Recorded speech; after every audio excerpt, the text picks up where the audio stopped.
Welcome to Channel We Make, your insight to the Australian visa system.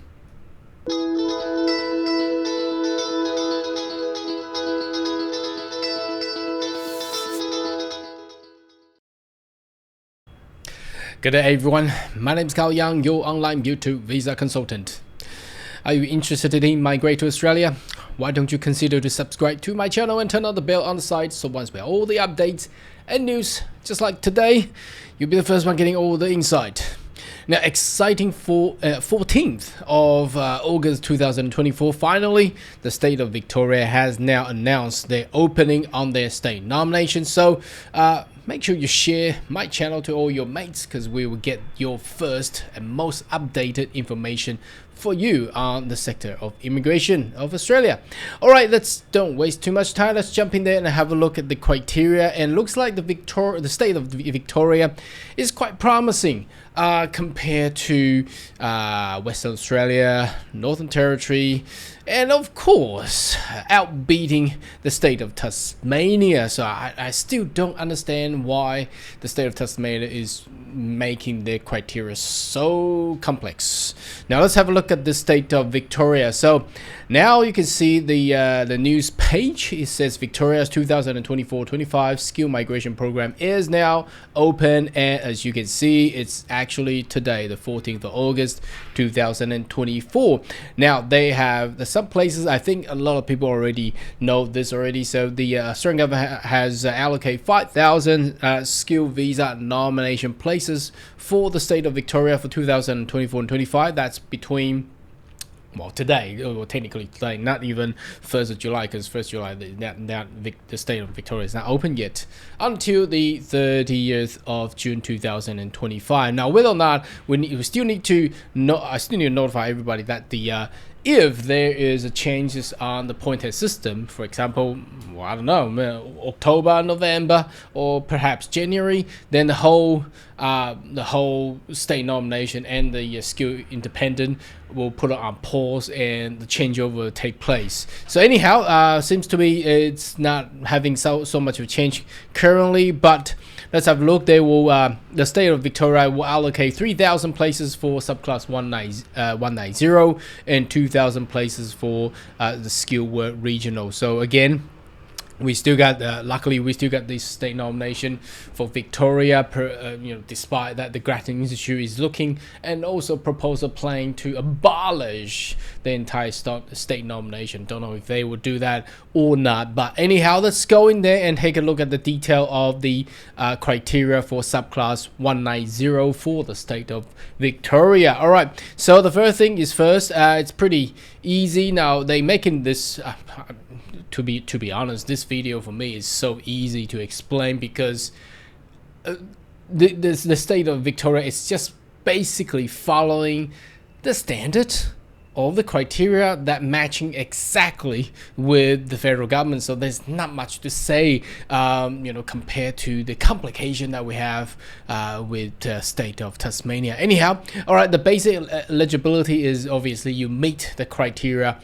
for the federal government's Department of Home Affairs website, so which is obviously everybody knows about the skill select, the points 65, and let's jump in there to see the detail of the eligibility, the criteria for Victoria for subclass 190. Now, you gotta live in Victoria, or you can be overseas as well. Now, the disadvantage for people is that if you're in New South Wales, if you're in Queensland, if you're in Tasmania, if you're in Northern Territory, or if you're in Western Australia, you're not welcome to actually participate in Victoria's 190. So that's I don't know, they trying to pull everybody to come and live in that state of they preferred. Okay, so that's a disadvantage, but if you're in Victoria, great. If you're overseas, even better. Okay, to be committed living in and working in Victoria, and you had your ROI registration of interest, that's the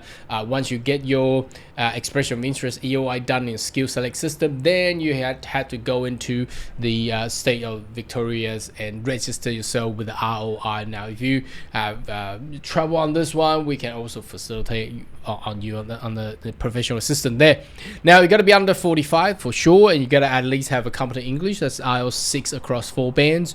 You got to have a skill assessment within the eligible skill occupation list. Now, there is no specific skill occupation for the state of Victoria. That means any occupation in the skill occupation list published by the federal government in the immigration website will be there. Okay, as long as you get your skill assessment done, and you got to have at least 65 points. That's for sure. Anyhow, how to apply? Check your eligibility and put your EOI in, and then submit your ROI, and then you wait.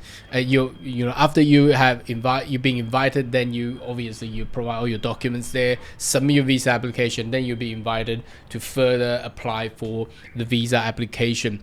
Further eligibility. Now, there's a lot here. It means living in Victoria. If you're living in Australia onshore, you must be living in Victoria. That's what I'm saying. You know, you cannot be in Brisbane, you cannot be in Sydney, you cannot be in Perth, Adelaide, Hobart, or Darwin. You gotta be in Victoria. Okay, you have to be in Victoria and living in Victoria. Okay, if you're overseas, offshore, you're eligible to apply. So if you're overseas, if you're not in Australia, great. We're inviting you to come to Victoria and Victoria only. Okay, employment, you're not required to be working eligible 190 nomination. There is no minimum work experience. Wow, that's even greater than Western Australia. So why would you pick Perth? Why don't you just go to Victoria? They're actually offering pretty good. If you're living in Victoria, working in skill employment and an employer physically located in Victoria, physically. Now, what does that mean? Why do they put bold on this one? Because a lot of people say, well, my employer is actually in Victoria, but they were actually registered somewhere else, or they're working from home, and the home is, for example, in Byron Bay, Queensland, for example, in Gold Coast, Queensland, Sunshine Coast, in Bondi Beach. Now, that won't meet the requirement. They have to be physically in Victoria. I can provide estimate of the annual earnings, so I will take you to that page there. And if you're not working or working on a non-skill employment, you're working for employment not physically locating, you are still, you know, no matter what, eligible to apply for nomination. So, you know, and living overseas, if you're living overseas, you're not required to claim earnings. Okay, and commitment to Victoria, obviously that means you gotta be once we apply, granted and invited you, you gotta come to Victoria no matter what. Okay, registration of interest, that's another application form similar to EOI. So I think a lot of people has gone through it. Age 45 under. Competent English, obviously you gotta have high as your English proficiency is better. Skill assessment, we've talked so many videos on this one. You just have to get your skill assessment done. If you don't have a positive skill assessment, obviously you'll not be eligible, not even just Victoria, not even getting to EOI.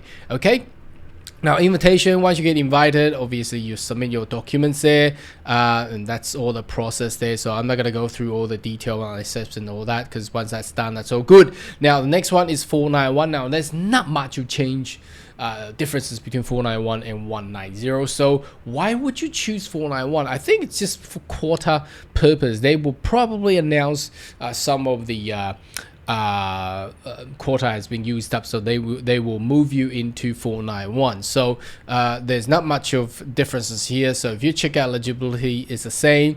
Victoria's criteria, it's the same. Well, if you're living in Victoria, regional Victoria, or overseas, you can access to 491. But again, why would you live in regional and then you're not even getting a permanent residency, and once you're being invited for 491, and you still need to require to live in regional, or well, unless you really love regional Victoria, that's another another scenario. But I think they should incentivize people in living in regional. But anyhow, that's that's the way to go. You got to be in regional Victoria, and other than that, nothing is different than 190. Obviously, 491 visa is not permanent residence visa. You will get a 5-year visa, and 3 years later you apply for 191 to become a permanent residency. So that's basically it. So the only difference is here again, living in regional Victoria. Other than that, nothing else has changed. So not in Greater Melbourne City.